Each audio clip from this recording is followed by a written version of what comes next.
sa 11.7 Radyo natin San Jose, Occidental Mindoro. Your friend, your radio. Narito ang programang magdadala ng pagmamahal, inspirasyon, at makabuluhang kwentuhan para sa bawat pamilya. That is love. That is love. Isang programang sumasalamin sa tunay na diwa ng pag-ibig, sa tahanan, sa relasyon, at sa komunidad. That is love. That is love. Programang hatid ni Vice Governor Diana Apigotayag. Dahil ang tunay na serbisyong publiko ay nagsisimula sa malasakit at pagmamahal. Mapakikinggan tuwing Sabado, alas 10 hanggang alas 11 ng umaga. Samahan niyo kami sa isang oras na makabuluhang talakayan. Totoong kwento ng buhay, payo para sa pamilya, at mga aral na magpapatibay sa ating mga relasyon. That is love. That is love.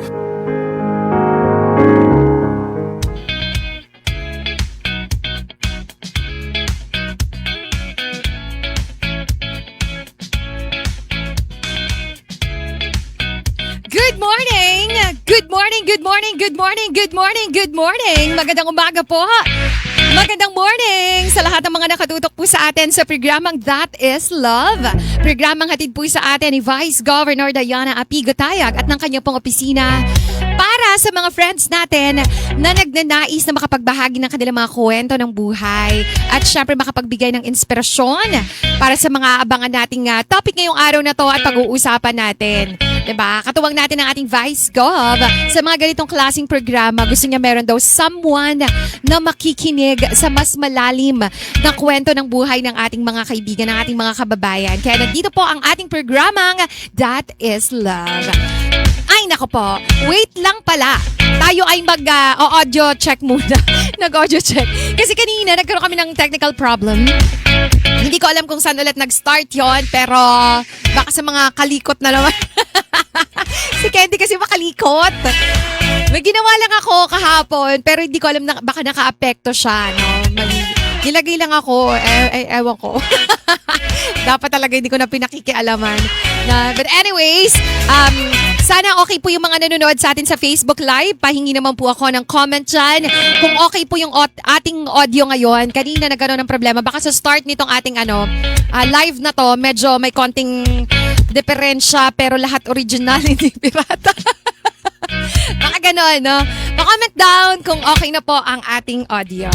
Siyempre, gusto kong pasalamatan yung nasa nasa kabilang linya. Paano po tayo nakakapag-air ngayon sa himpilan ng radyo natin 101.7. Thank you kay Sir. Wala si Tobs. Tobs, mag-ingat ka dyan in the family dahil po ang ating panahon ngayon. Alam niyo na guys, no? Maulan pa rin po yan. Papaligiran tayo. Meron na namang susunod. May low pressure area na naman. Nasa labas pa naman ng PAR pero binabantayan mga friends. Kaya ayun po, no? Mag-ingat po tayo dahil kay habagat kaya tayo nakakaranas ng ganito. Kanina meron na namang red rainfall warning ang ipinadala po ng NDRRMC. Pasensya na pala dun sa mga nagigising. Parang tayo lang, no? Nagugulat, no? Yung may mga baby nakakagulat. Pero kasi yun talaga yun eh. Ay, bakit may mga ganon? No? Good morning po sa inyong lahat. Mag-ingat po tayo. Okay? Sa lahat ng mga gusto pong tumutok sa atin sa Facebook Live, naka-live po tayo ngayon.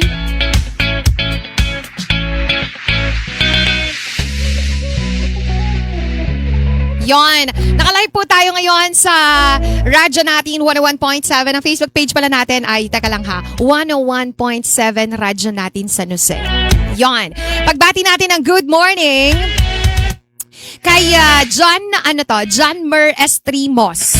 Yan, good morning sa iyo, John Mer. Thank you for watching. Siyempre kay Madam Maida na maaga pa. Kamusta po ang niyo dyan sa Australia, Madam? Anong lagay ng panahon niyo dyan? Okay ba kayo? Sana okay dokes lang, no? Ang mga friends natin dyan. Siyempre, binabati rin natin ng good morning si Sir Marlon. Hi, Sir Marlon. Thank you for watching.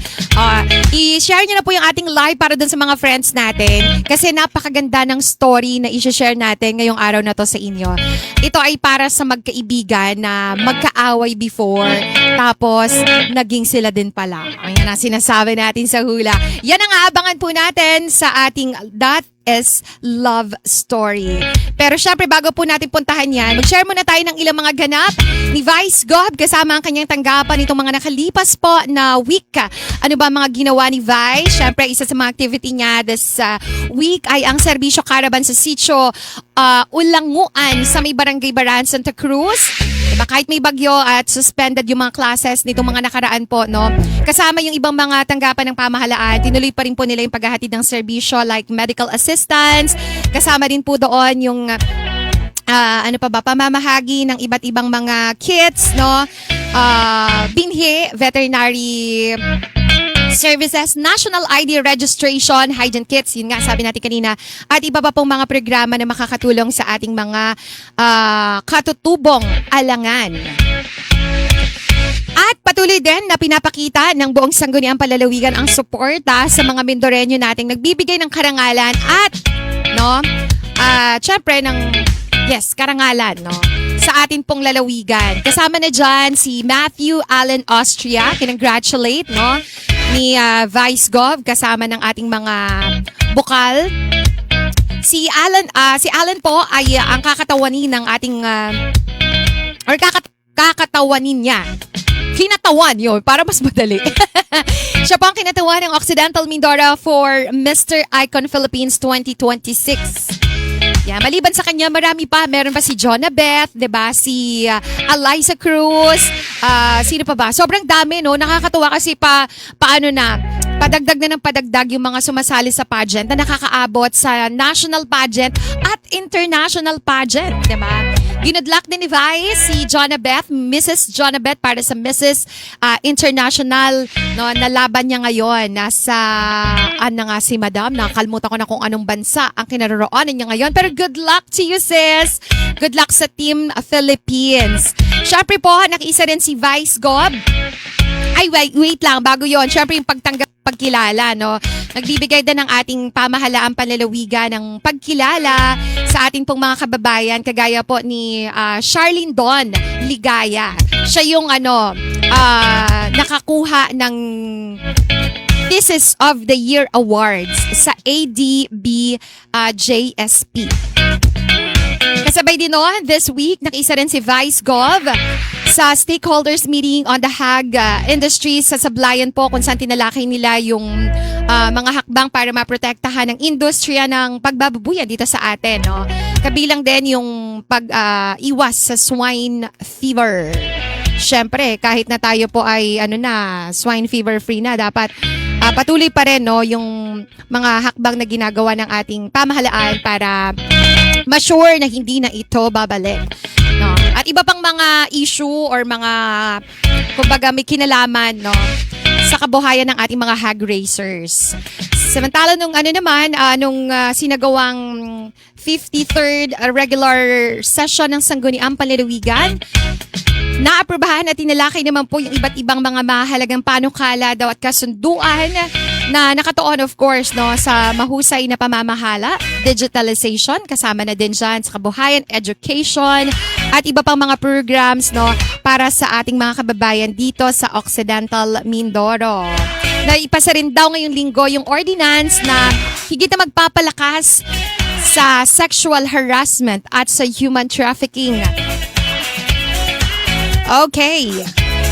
At bukod pa doon, opisyal din pong tinanggap ng Sangguniang Palalawigan ang bagong PNP Provincial Director natin, Police Colonel Ali Jose Acut Duterte, bilang pagpapakita ng suporta sa patuloy na pagpapanatili ng kapayapaan at kaayusan dito sa ating lalawigan. So madami pa, sobrang dami pa. Nasa August 4 pa lang ako, sobrang dami, no. Syempre ang ating Vice Gov ay patuloy pa rin, no, ang kanyang pag-iikot, no, kahit na may bagyo at kahit na maraming mga busy, no, patuloy pa rin po siyang makikita nyo dyan kung saang-saang lugar. At syempre po, kung meron kayong mga gustong idulog sa kanyang opisina, bukas po ang kanilang office. Hindi ngayong Saturday, syempre Monday to Friday, bukas daw po sila. Napuntahan nyo lang po sa opisina nila sa Barangay Magbay sa sub-office ng provincial government. Makikita nyo po doon. Syempre kasama sila Kuya Dayo, no? Good morning kina Kuya Dayo. Good morning din kina Kuya Oliver. At saka, syempre kina Eman at sa lahat ng mga staff ni Vice Gov. Kay Kuya Mark, good morning. Salamat po sa inyong suporta. Okay, ready na ba kayo guys? Kung ready na po kayo na mapakinggan ang ating pong story ngayong araw na to, ay ibibigay ko na po sa inyo. Huwag kayo masyadong kikiligin na. Pero kung kikiligin kayo, edi sige, i-ready nyo na ang inyong mga sarili. Pakinggan po natin ang ating That is Love Story for today.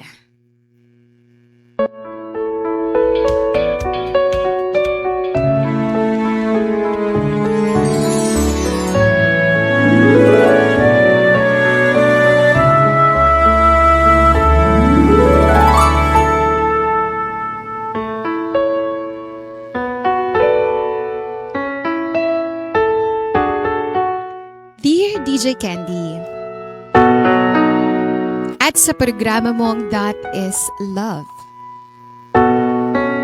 Magandang umaga po sa iyo at sa lahat ng mga nakikinig sa inyo pong programa. Ako po si Andrea V. 29 years old, mula po sa Barangay Kaminawit, San Jose Occidental, Mindoro. Huwag niyo na lang pong banggitin ang buong pangalan ko dahil hanggang ngayon ay marami pa rin po sa mga kaklase namin ang nakikinig sa program mo.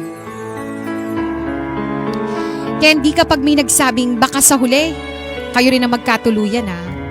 Napapangiti na lang ako kasi sa totoo lang, may isang lalaki noon na isinumpa kong kahit sa susunod na buhay, hinding-hindi ko papatulan. At ang lalaking yon ay si Jason Herrera. Nung 4th year high school kami, halos buong section namin ang may alam na hindi kami pwedeng pagsamahin sa iisang grupo. Hindi dahil dating kami, kundi dahil araw-araw kaming nag-aaway. Hindi ko makakalimutan yung unang araw ng klase. Maaga akong pumasok para makakuha ng upuan sa tabi ng bintana. Gusto ko kasi yung mahangin at maliwanag. Iniwan ko lang sandali yung bag ko dahil bumili lang ako ng pagkain. Pagbalik ko sa classroom, may nakaupo na. At siya pa talaga, si Jason. Sabi ko, excuse me, may bag ako dyan ah. Hindi man lang siya tumingin sa akin. Kalma lang siyang kumakain ng siopaw. Pagkatapos, ngumiti siya ng nakakainis. Oo nga, kaya nga katabi na kita eh, sabi niya. Nanggigil talaga ako. Sabi ko, hindi kita kilala, humanap ka ng ibang upuan. Ang kapal na mukha. Ang isinagot ba naman sa akin, bakit? Binili mo ba yung classroom? Narinig yun ng buong klase. Halos mahulog sa katatawa yung mga kaklase namin. Pero ako, gigil na gigil. Pagpasok ng advisor namin, agad ako nagreklamo, Ma'am, ayoko pong katabian. Napatingin si Ma'am kay Jason. Napangiti lang siya tapos sabi niya, sige, 3 buwan lang. Kapag hindi kayo naging magkaibigan, ililipat ko yung isa sa inyo. 3 buwan? Hindi yata umabot ng 3 araw. Kinabukasan habang nagsusulat ako sa Filipino, nawawala yung ballpen ko. Hinahanap ko sa ilalim ng armchair, sa bag, sa mesa. Hanggang sa narinig ko yung mahinang tawa ng katabi ko. Paglingon ko, hawak-hawak niya yung ballpen ko. Sabi niya, hinahanap mo ba to? Inis na inis ako. Hinabol ko yung ballpen, sabi ko, ang immature mo. Tumawa lang siya. Mas maganda ka pala pag galit. Mas lalo akong nainis, Ate Candy. Akala ko hanggang doon na lang. Pero hindi pala. Matapos yon, may reporting naman kami sa Araling Panlipunan. Pagharap ko sa klase, biglang nagtawanan yung lahat. Hindi ko alam kung bakit. Pag-upo ko pagtapos ng report, lumapit yung best friend ko si Karen. Halos hindi siya makahinga sa katatawa. Andy, may papel sa likod mo, sabi niya ng ganon.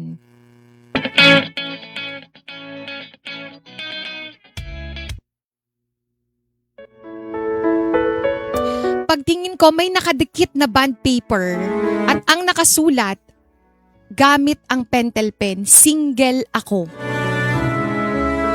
Halos gusto ko nang lamunin ng lupa. Hindi ko na kailangan mag-imbestiga.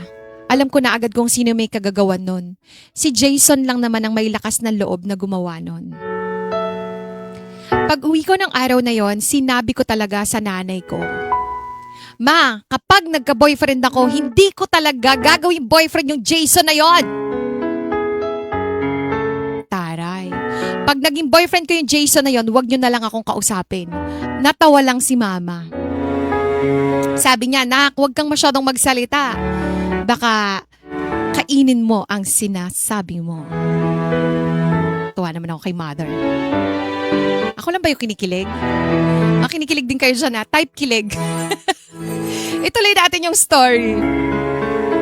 Napairap lang ako, maimposible. Kahit siya na lang yung huling lalaki sa mundo, hindi ko talaga papatulan yan.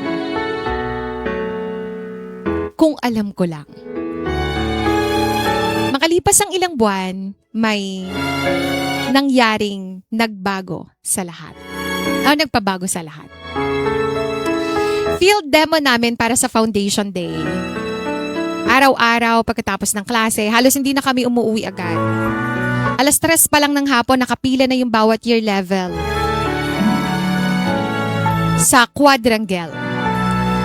May kanya-kanyang kulay ng pom-pom, may bitbit na bimpo, may mga baong tubig. Halos maligamgam na sa sobrang init. At syempre dahil siguro sinusubok talaga ako ng tadhana. Magkapareha talaga kami ni Jason. Ay! Partner kayo ni Jason, te. Tuwing sisigaw si Sir Edwin, ang PE teacher namin, partners, hawakan ang mga kamay ng katabi. Sabay-sabay na magtatawanan yung buong section. May maririnig ka pang sigaw mula sa likod. Huy! Huwag ka na mahiya, practice lang yan. Siyempre ako naman, halos mapatid yung pangako kakapigil sa pagkainis. Sasabihin ko pa kay Sir, baka pwede pong magpalit na lang ako ng partner. Hindi pa nakakasagot si Sir na una nang sumagot si Jason. Sir, okay lang po. Sanay na po ako mapagalitan araw-araw. Tawanan naman ang buong klase namin. Gustong-gusto ko na talaga siyang batuhin nun. Pero habang tumatagal yung practice, may napansin akong kakaiba. Kapag mali yung steps ko, hindi niya ako tinatawanan. Sinasabi niya lang sa akin, Andy, kanan muna bago kaliwa. Kapag nahuhuli ako sa beat, hindi siya nagrereklamo. Tahimik lang siyang naghihintay habang makahabol ako. Hanggang makahabol ako. Isang hapon, tirik na tirik yung araw noon. Pakiramdam ko, umiikot yung paningin ko. Hindi ko na malaya na paupo na pala ako sa may gilid ng halaman. Maya-maya meron ng malamig na bote ng tubig na tumama sa hita ko. Paglingon ko si Jason. Oh, inumin mo. Hindi ko agad kinuha. Sabi ko, may kapalit ba to? Napakamot siya ng ulo. Grabe ka naman. Tubig lang yan. Baka himatayin ka pa dito. Ako pa ang sisihin. Hindi ko napigilang mapangiti ng kaonte. Konti lang ba talaga, girl? Ako lang ba yung kinikilig? Pero syempre, ayokong makita niyang ngumiti ako. Kaya yumuko lang ako habang umiinom. Kinabukasan, final rehearsal na.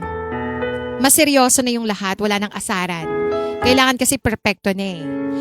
Habang ginagawa namin yung huling formation, nagkamali ako ng ikot. Imbes na pakaliwa, pakanan ng naging liko ko. Sunod-sunod na nagkamali yung mga nasa likod ko. Huminto yung tugtog. Tahimik yung buong quadrangle. Ba't hindi ko mabasing quadrangle?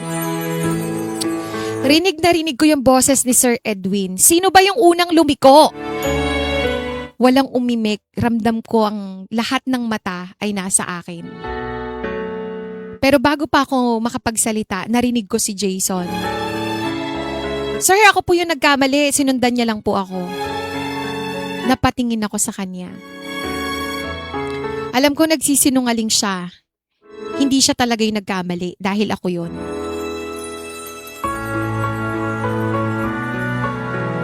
Pagkatapos ng rehearsal, nilapitan ko siya. Bakit mo ginawa yun? Di naman ikaw yung nagkamali ah. Ngumiti lang siya, yung ngiting hindi naman nakakainis. Yung ngiting parang walang hinihinging kapalit. Ano ngayon, napagalitan lang naman ako, sabi niya. Hindi ko alam kung bakit, pero yun yung unang pagkakataon na hindi ko nakita si Jason bilang epal. Sa unang pagkakataon, parang nakita ko yung totoong siya. Dumating ang araw ng foundation day. Natapos ng maayos ang field demo namin. Pagkatapos ng program, lahat kami magkakaklase nagpa-picture-picture. May dala yung kaklase naming si Dennis ng kamera ng tatay niya. Paulit-ulit. Oy, isa-isa lang sayang ang film. Ay, di film pa. Tawanan kaming lahat, may group picture, may picture ng barkada, may mga boys, may mga girls. At bago kami umuwi, may isang picture na hindi namin alam na magiging special pala sa paglipas ng maraming panahon. Isang linggo yung lumipas nung na-develop yung mga pictures. Nung dinala ni Dennis sa classroom, halos agawan kaming lahat. Habang isa-isang pinapasa yung mga litrato, may isang picture na biglang nagpahinto sa akin. Lahat kami nakatingin sa camera, maliban sa isang tao. Si Jason. Hindi siya nakatingin sa camera, hindi rin siya nakatingin sa photographer. Nakatingin siya sa akin. Pero ilang segundo hindi ko alam kung bakit. Pero ilang segundo akong natulala habang hawak ko yung litrato. At sa unang pagkakataon, hindi ako nainis. Napatanong ako sa sarili ko, bakit kaya ganun siya tumingin sa akin? Lumipas ang foundation day, natapos na ang school year, at dumating ang graduation. Akala ko pagkatapos ng high school, matatapos na rin yung pang-aasar ni Jason. Pero nagkamali pala ako. Nagkanya-kanya na kami ng landas, nag-enroll na ako ng college. Si Jason naman lumuwas ng Maynila, nag-aaral sa umaga at nagtatrabaho sa gabi para makatulong sa family niya. Minsan kapag may reunion ng barkada tuwing bakasyon, nagkikita-kita kami. At sa tuwing magkikita kami, parang walang nagbago. Pagkakita pa lang niya sa akin, sisigaw na agad siya. Hoy, pandak! Tumangkad ka na ba?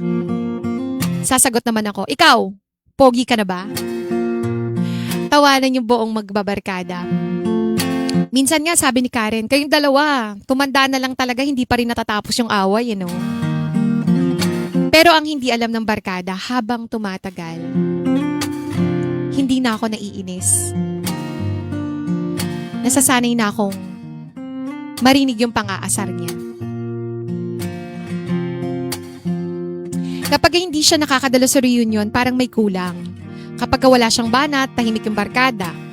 1 taon, 2 taon, 5 taon. Ganun pa rin. Hindi kami naging magka-chat araw-araw. Hindi rin kami magka-text buong magdamag.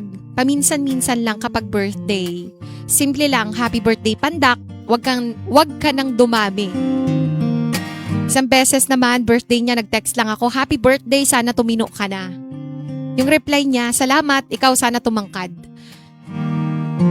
Napailing na lang ako habang natatawa. Minsan ko nang tinanong sa sarili ko, bakit kapag si Jason ang nang-aasar, natatawa lang ako. Hanggang dumating na yung marami pang taon. After naming gumraduate, nagkaroon na ng grand alumni homecoming ang aming school. Halos kompleto ang batch namin. Habang nagkukwentuhan kami magkakaibigan, nilabas ni Dennis yung pictures mula nung high school namin. High school namin. Tama. High school namin. May nakita ako sa baul habang naglilinis kami ng bahay. Nilabas niya yung mga lumang litrato namin. Field demo, may intrams, may Christmas party. Hanggang sa lumabas yung picture noong foundation day. Natahimik kaming lahat, biglang nagsalita si Michael. Hoy Jason, hindi ka pala nakatingin sa camera noon. Nakatingin kaming lahat sa litrato. At tama nga siya. Lahat kami nakatingin sa camera, si Jason lang ang nakatingin sa akin. Aba, kaya pala laging nang aasar. Crush ka na pala nun. Siyempre namula ako. Napatingin ako kay Jason. Akala ko kasi itatanggi niya. Pero ngumiti lang siya, Ate Candy. Yung pamilyar na ngiting kinaiinisan ko noon, sabay sabing, ngayon niya lang napansin? Halos magtilian kaming mga magkakabarkada. Hindi ko alam kung natatawa ba ako o mahihiya ako. Habang pauwi ako ng gabing yon, may tumabing sasakyan, binaba ang bintana, at si Jason yon ngumiti. Tapos sabi niya, Hoy Pandak, ihahatid na kita. Gumiti ako sa unang pagkakataon. Hindi na ako sumagot ng ayoko. Binuksan ko yung pinto at sumakay na. At siguro, may mga taong hindi naman talaga nagbabago. Minsan ang nagbabago lang ay ang paraan ng pagtibok ng puso natin kapag sila yung kaharap. Hindi ko alam kung bakit, pero pagkatapos ng gabing yon, hinatid niya ako pauwi. Parang may kung anong nagbago. Hindi sa kanya, kundi sa amin. Kinabukasan habang nasa office ako, biglang tumunog yung cellphone ko, si Jason. Napakunot noo pa ako, bihira naman kaming mag-text. Pagbukas ko ng message, Hoy Pandak, ano? Naiwan mo yata sa kotse ko yung payong mo. Napatingin ako sa mesa kasi nandun naman yung payong ko. Sinungaling nandito sa akin. Mabilis siyang sumagot. Gusto ko lang namang malaman kung magre-reply ka. Napailing na lang ako, pareho pa rin talaga. Makulit pa rin siya. Kinagabihan, may text na naman. Kumain ka na ba? Sinagot ko, oo. Sigurado? Oo nga. Maya-maya, meron na namang reply. Sige, good. Hanggang doon lang. Pero hindi ko maintindihan, bakit habang tumatagal, inaabangan ko yung simpleng Hoy Pandak niya. Lumipas pa yung mga linggo,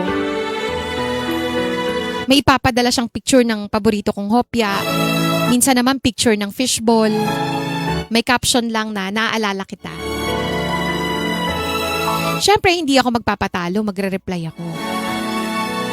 Wala ka na bang ibang maalala? Tapos sasabihin niya, meron.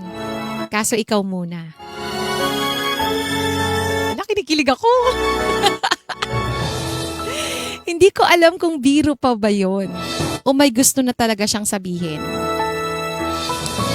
Hanggang isang araw nag-text siya, libre ka ba? Sabi ko, depende, bakit? May utang pa akong fishball sa'yo. Ha? Sabi niya, ha? Sabi ko. Kinikilig na talaga ako.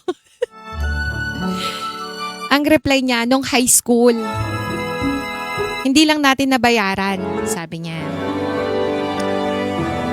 Hindi ko alam kung bakit, pero pumayag ako. Pagdating ko sa fishbowlan malapit sa plaza, nandun na siya, pareho kaming napatingin sa isa't isa. Tapos sabay kaming natawa. Oh, 15 pesos lang budget ko ha, huwag kang mag-expect. Sabi ko naman, kuripot ka pa rin pala. Tapos tumawa siya. Hindi, iniipon ko lang. Baka kasi may paglaanan ako balang araw. Hindi ko na siya tinanong noon, pero habang magkatabi kaming kumakain ng fishball, napansin ko, hindi na kami nag-aaway. Nag-aasaran na lang. At sa unang pagkakataon, hindi ko na gustong matapos agad yung hapon na yon. Lumipas pa ang ilang buwan, dumalas pa yung pagkikita namin, minsan kape lang, minsan merienda, minsan ihahatid niya ako pauwi pagkatapos ng trabaho. Hindi niya ako niligawan na parang nakasanayan. Wala siyang bouquet, wala rin siyang harana, wala rin engranding sorpresa. Isang araw habang naglalakad kami sa Aroma Beach. Ang dami talaga ng buong love story sa Aroma Beach. At pinapanood ang paglubog ng araw. Bigla siyang tumigil. Tumingin siya sa dagat. Pagkatapos tumingin siya sa akin, sabi niya, Andy, pwede ba kitang asarin habang buhay? Napatawa ako, sabi ko, akala ko nga ginagawa mo na yan. Ngumiti siya. Yung ngiting una kong kinaiinisan nung high school, pero ngayon, yun na yung paborito kong ngiti. Dahan-dahan niyang hinawakan yung kamay ko, at sa unang pagkakataon, wala ni isa sa amin ang nang-asar. Tahimik lang. Hanggang sa sinabi niya, nung high school inaasar kita para mapansin mo ko. Nung magkahiwalay na tayo, saka ko na-realize na ikaw lang pala yung hinahanap ko bawat pag-uwi ko sa Mindoro. At ngayon, pareho na tayong may sariling buhay. Ayoko nang maubusan ng oras na hindi ka kasama. Hindi ko mapigilang maiyak. Hindi dahil sobrang romantic ng sinabi niya, kundi dahil si Jason pa rin siya. Hindi siya nagbago. Makulit pa rin, palangiti pa rin, pero ngayon, alam ko na yung dahilan sa bawat pang-aasar niya. Ate Candy, makalipas ang 1 taon, nagpakasal na kami. Taray, girl, nagpakasal na kayo? Wala pa nga Hindi, naging sila na nun. At alam mo ba, hanggang ngayon, kapag nag-aaway kami sa bahay, tinatawag niya pa rin akong Hoy Pandak. At ako naman, sasabihin ko pa rin, tumino ka na nga. Kasi doon nagsimula yung lahat. Yung simpleng asaran, field demo, at isang lumang litrato kung saan lahat ay nakatingin sa camera maliban sa lalaking matagal na palang nakatingin sa akin. Thank you so much, Ate Candy, sa pagbasa ng letter ko. Oo, kinilig ako. Sabi niya, sana kinilig ka.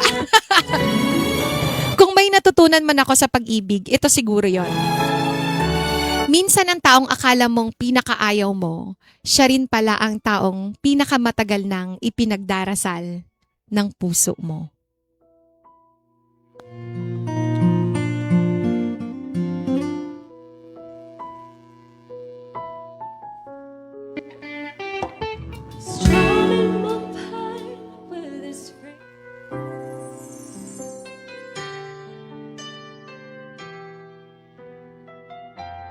Two old friends meet again, wearing all their faces, and talk about the places they've been. And two old sweethearts who fell apart somewhere long ago. How are they to know that someday they meet again and have a need?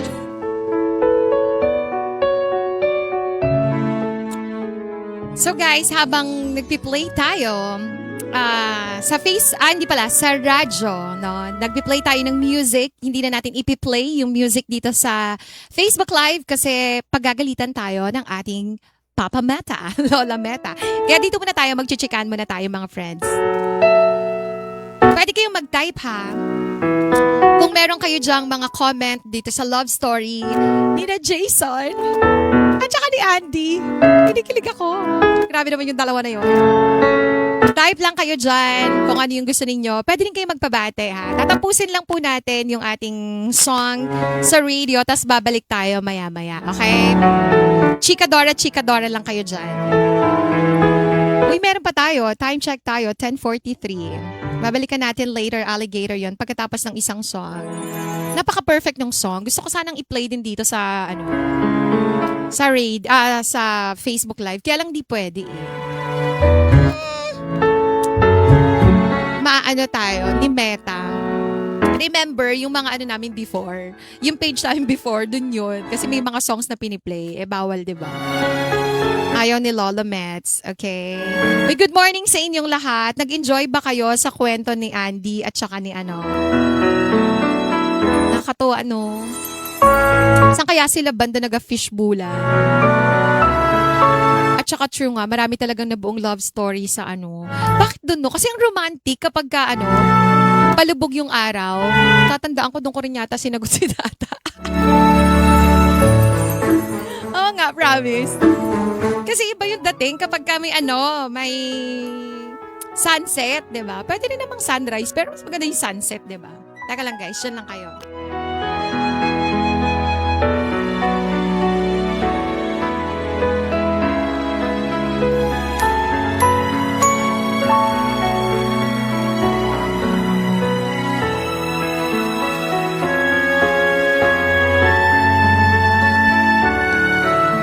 Playing pa tayo ng song sa radio ha. Wait lang. Hihintayin lang natin.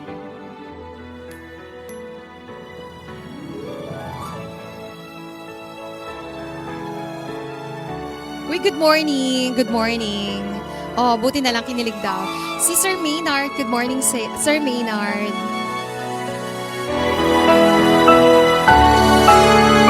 Welcome back sa lahat ng mga nakatutok sa atin sa radyo natin 101.7, Your Friend, Your Radio. Welcome back po sa ating programang That is Love. Marami bang nag-enjoy sa kwento ng ating buhay? Si Andy, Andrea V, at saka si Jason. Two old friends. Jason Herrera. Binanggit yung pangalan. Sorry. Kasi nga, ang ganda naman talaga ng love story. Wala naman tayong mabaviolate, di ba? If may mabaviolate man, sorry nga, Rod. Ganda kasi ng love story yung dalawa. Ang dami nating mapupulot doon, mga friends. Kaya kayo, wag kayong masyadong, kumbaga, magtatatak sa isang tao na parang if, laging nang aasar. Akala nyo kasi, pag laging nang aasar, eto na yung tao na, di ba, masama na tong tao na to. Huwag nyo husgahan agad yung isang tao. Kasi, di ba, minsan, yung taong akala mo nakakainis, siya pala yung may mabuting puso. Di ba? Ganun yun. Kilalanin mo muna yung isang tao before tayo magbigay ng conclusion sa kanya. Minsan kasi, niya lang yan pinapakita niya lang yung panlabas muna. Hindi yan yung totoong pagkatao niya. Hindi pa yun yung highlight ng buhay niya.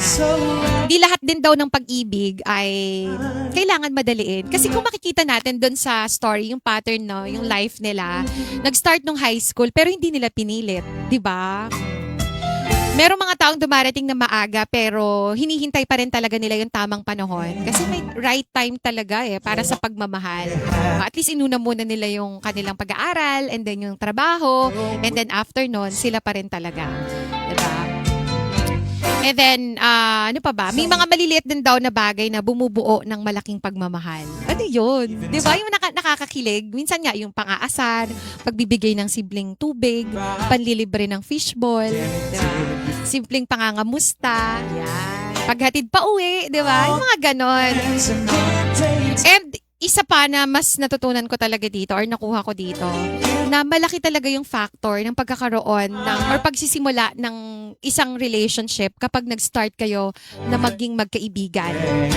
Lalo na kapag may respeto kayo sa isa't isa. Diba? Mas tumitibay daw yung pagmamahalan. Kasi mas kilala mo na siya Diba? Kilala mo yung kanyang ugali kapag naaasar siya, kapag galit siya, alam mo na kung papaano siya magalit. Kasi kung palaging masaya lang yung pinapakita niya sa'yo, yung magandang ugali niya lang, diba? Kikilalanin mo pa talaga siya. Pero pag magkaibigan kayo, mas una mong nakikita yung pangit na ugali niya. Tapos pag na-fall ka talaga sa kanya, so yeah, that's it. And then, last one, yung pinakamagandang love story for me, hindi nagsisimula sa I love you.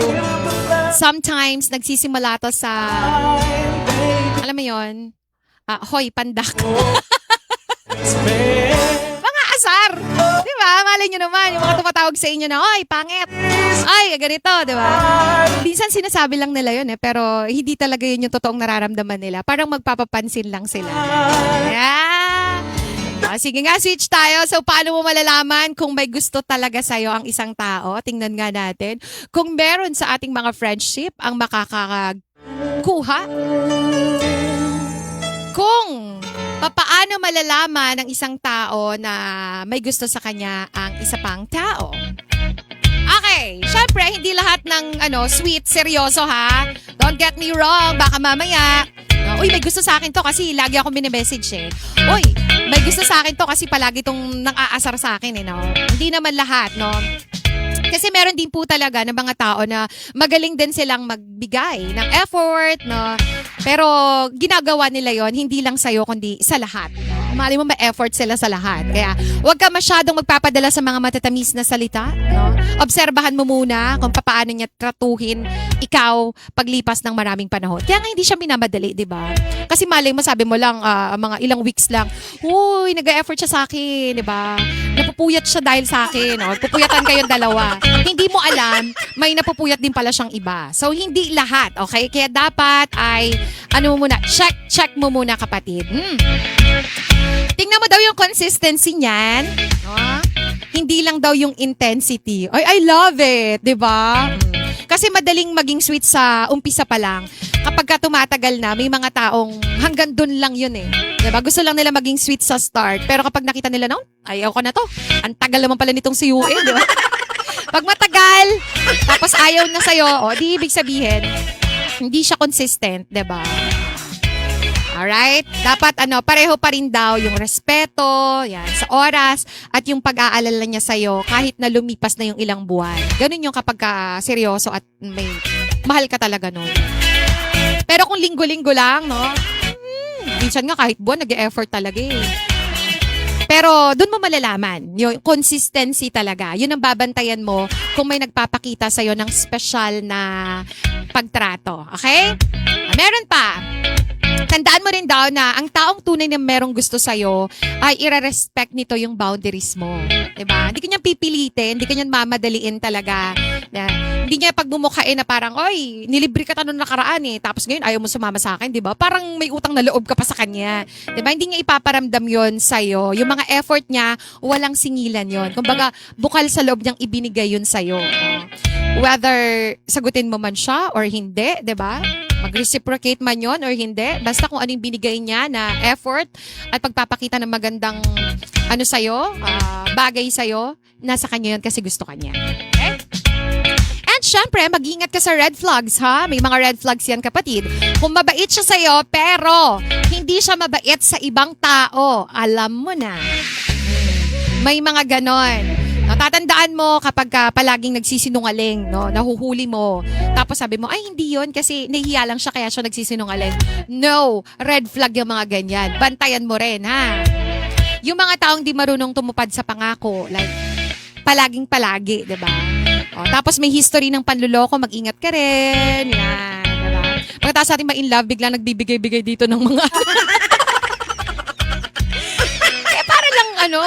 kasi hindi naman lahat ng love story kagaya ng diba? Andy at saka kay Jason. Ayan. Last daw, wag lang daw itanong na may gusto ba siya sa akin, diba? Itanong mo rin daw sa sarili mo na kapag ka naging kami ba, magiging panatag ba ang puso ko? Diba? Kasi baka may pag-aalinlangan. So pag may pag-aalinlangan, siguro magbigay ka pa ng mas maraming panahon na kilalanin mo pa siya. Ganun yun, friend. Okay? Yun lang naman para sa ating life tips. Pero all in all, nakakilig pa rin at sobrang ganda ng story natin ngayon.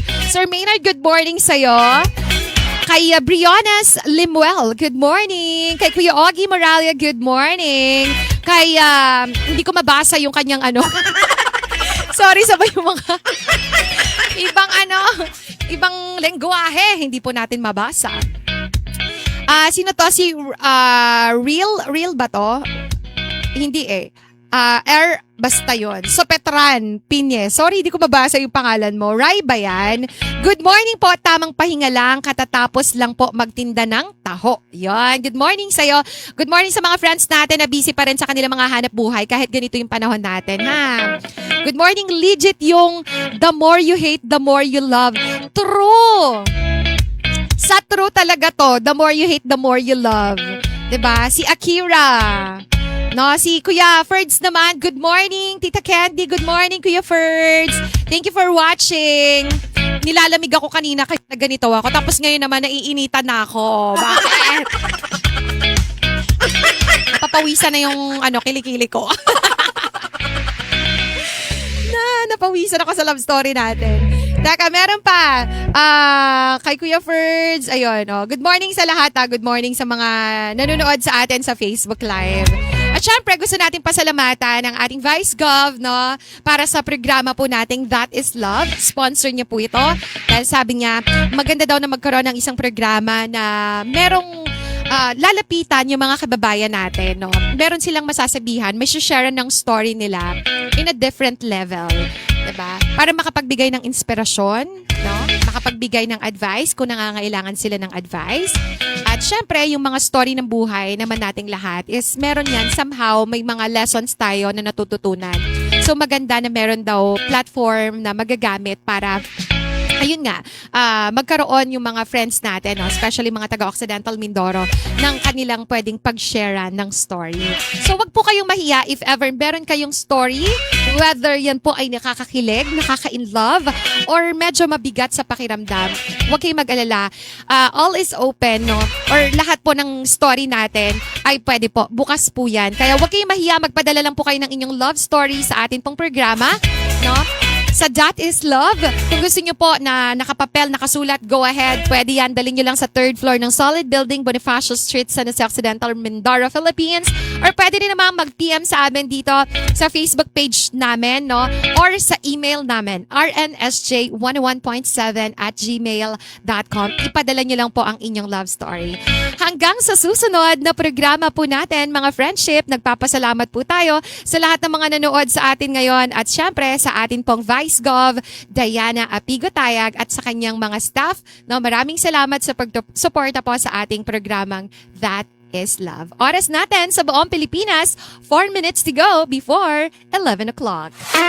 Maraming salamat sa inyong pakikinig at pakikiisa sa programang puno ng pagmamahal at inspirasyon. Naway may baon kayong aral at lakas ng loob upang mas patatagin ang inyong sarili, pamilya at relasyon. Ito ang That is Love. Mapakikinggan tuwing Sabado, alas 10 hanggang alas 11 ng umaga. Dito lang sa 101.7 Radyo natin San Jose, your friend, your radio. Ito ang programang hatid ni Vice Governor Diana Apigo-Tayag. Hanggang sa muli, tandaan, ang tunay na serbisyo ay nagsisimula sa puso at ang puso ng komunidad ay pagmamahal. That is love.